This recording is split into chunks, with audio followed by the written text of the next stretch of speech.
पुढच्या महत्त्वाच्या बातमीकडे राज्यसभा निवडणूक बिनविरोध होताच विधान परिषदेला विरोधी पक्षनेता मिळण्याची शक्यता आहे अशी माहिती सूत्रांकडून मिळते। अंबादास दानवे यांची जागा रिक्त झाल्यानंतर विरोधी पक्षनेतेपद त्या ठिकाणी नाहीये। काँग्रेसच्या सतेज पाटील यांच्या नावावर शिक्कामोर्तब होण्याची शक्यता अशी माहिती सूत्रांकडून मिळते।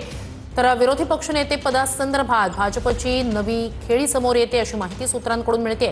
मे महिन्यात विधान परिषदेच्या 9 जागा रिक्त होणार आहेत। त्यात भाजपच्या 4, शिवसेना, काँग्रेस, एनसीपी आणि शरद पवारांची एनसीपी यांची प्रत्येकी एक जागा रिक्त होणार आहे।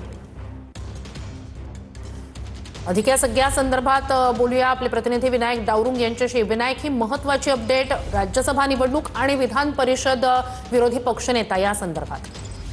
श्रुती बरोबर आहे। या दोन्ही गोष्टींची सांगड जी आहे ती इथं होताना पाहायला मिळते। एकीकडे राज्यसभा निवडणूक जी आहे ते बिनविरोध झाल्यानंतर विरोधी पक्षनेते पद जे आहे ते निवडलं जाणार असल्याची माहिती सध्या सूत्रांकडून मिळते। अंबादास दानवे यांची जागा रिक्त झालेली आपल्याला पाहायला मिळते। तिथे विधान परिषदेमध्ये पक्षनेता पद हे जे आहे खाली आहे आणि त्यामुळेच ही राज्यसभेची निवडणूक झाल्यानंतर काँग्रेसला हा कोटा जो आहे तो मिळणार आहे। सतेज पाटील यांच्या नावाची जी आहे ती चर्चा सध्या विरोधी पक्षनेते म्हणून विधान परिषदेवरती आपल्याला पाहायला मिळते आणि त्यानंतर मे महिन्यामध्ये आपण जर पाहिलं तर 9 जागा ज्या आहेत त्या रिक्त होणार आहेत। त्याआधी ही सगळी प्रक्रिया जी आहे ती होणार असल्याची माहिती सूत्रांकडून मिळते आणि एक भाजपची एक वेगळी खेळी या ठिकाणी आपल्याला पाहायला मिळते।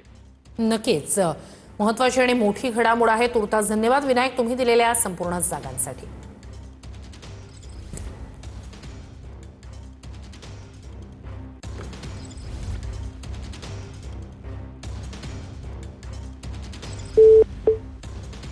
राज्यसभेची निवडणूक बिनविरोध होताच विधान परिषदेला विरोधी पक्षनेता मिळणार अशी माहिती सूत्रांकडून मिळते।